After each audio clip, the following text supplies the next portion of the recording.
If increasing watch time is the king in the eyes of the algorithm, creating engagement is queen, mainly because it also massively increases your watch time.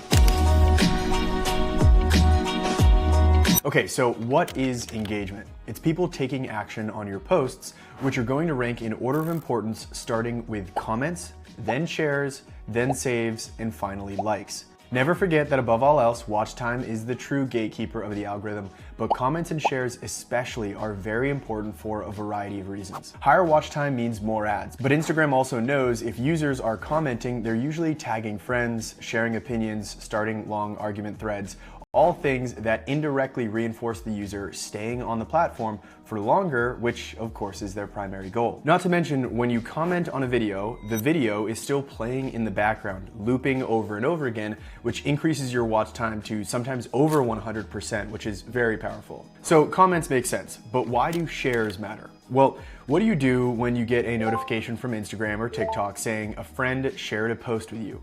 Odds are you open the app, watch the post, and potentially get stuck back in the vortex of consuming more content, something that the platform really wants to happen, which is exactly why the algorithm will tend to promote posts that get shared more often. So with all this being said, how do we increase engagement on our content? Let's cover some powerful strategies. First, we have a strategy that I'm just going to generalize and call questions and opinions. This is really one of the easiest engagement tactics to use on your content. People love sharing their opinions, and answering direct questions creates a sense of community around your content. But how do we actually do it? Well, let's start with questions because that's the easiest. You could pit two different popular items against one another and ask your audience which they prefer. We've talked about it before, but Chris does this very often by posing a would you rather style question that many people in the sports world will have an opinion on. Better yet, this format is super easy for him to replicate and get continual viral hits one after another after another. In my niche, I regularly do this with camera gear, comparing expensive cameras to iPhones and asking people if they can tell the difference. A super easy strategy if you're struggling to come up with the caption of your post is to just ask your audience a question.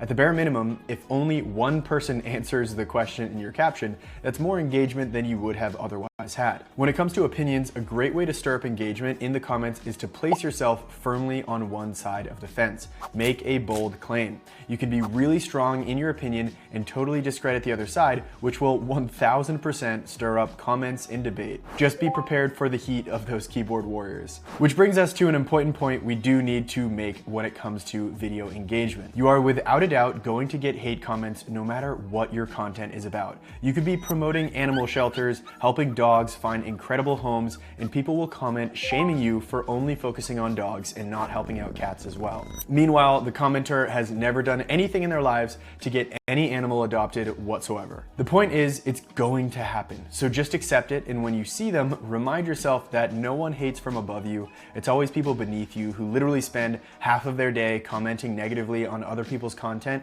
without making anything themselves. It takes time getting used to being visible on the internet, but eventually you'll just laugh when you see the comments. Now, if you'd prefer more supportive comments that aren't directed at you, instead of clearly positioning yourself on one side of a controversy or an opinionated topic, just sit on the fence and ask people what their opinions are. Let's say you create content around trending news events. If the election were coming up, you could create content around the debate, making it seem like it's a bunch of toddlers arguing with one another.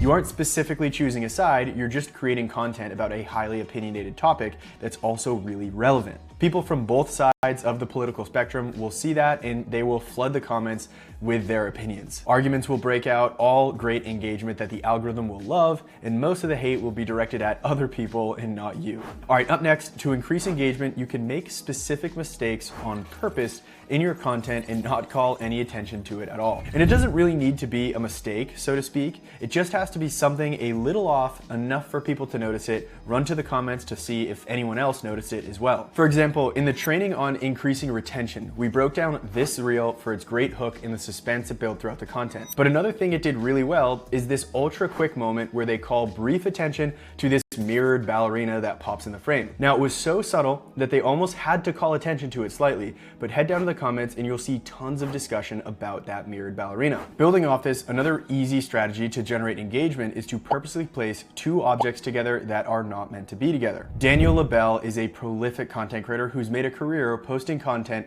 where one of his go-to styles is combining two things that just shouldn't be together. For example, this video here is him sprinting while holding different sized weights. A very, very, very basic example of this concept that went on to get 42 million views. Now, you can be much more subtle with it, and rather than base your entire content idea on this concept, just quickly flash something in your video that doesn't really belong. Visually speaking, it will hook people, and more often than not, it will also cause additional engagement in the comments. All right, up next, we can talk about increasing the shares of our content. There are 3 primary reasons a person will share content with their friends. Number 1, it made them laugh. Number 2, it blew their mind. And number 3, it taught them something. Open up a social media app on your phone and look at the last 3 posts that you shared with a friend. I can almost guarantee you it falls into one of those 3 categories. So how do we make our content funny enough to get shared? More often than not, the most shared comedic content is all about relatability. Can you portray something that others will relate to? Courtney and I are obsessed with this couple on Instagram, Alexandra and John. They're super funny and they're constantly doing these sketches where they depict relatable scenarios. We're constantly sharing these posts back and forth with one another because we know the other person will relate to the scenarios and get a good laugh out of it. Maybe you create content about fishing. You could do a relatable skit about having a big fish break your line. If you're a realtor, you could do a skit about how home prices are going up faster than anyone can keep track of. The opportunities are endless. You just have to be self-aware enough to identify relatable experiences that other people in your niche will relate to. Now up next, how do we blow a person's mind? This is obviously a little harder than comically depicting a relatable scenario, but you simply need to find something shocking within your niche. Let's revisit both fishing and real estate examples. For fishing, you could talk about the biggest fish ever caught in your state, the most expensive lure ever made. You could post a video of you fishing in a lightning storm. All great options. For real estate, you could break down the most expensive home sold in your state in the past year. You could compare different home prices between today and 20 years ago. You could show someone what New York City rent was like in the 1940s. All topics that could easily blow a person's mind enough to where they'd want to share it with a friend. And finally, number 3, from an education perspective, if the fact, tip, or tutorial you share is uniquely valuable, odds are people are going to share it with their friends. And with all that being said, you now know a ton of strategies to increase the engagement of your videos. Thanks so much for watching, and I'll see you in the next one.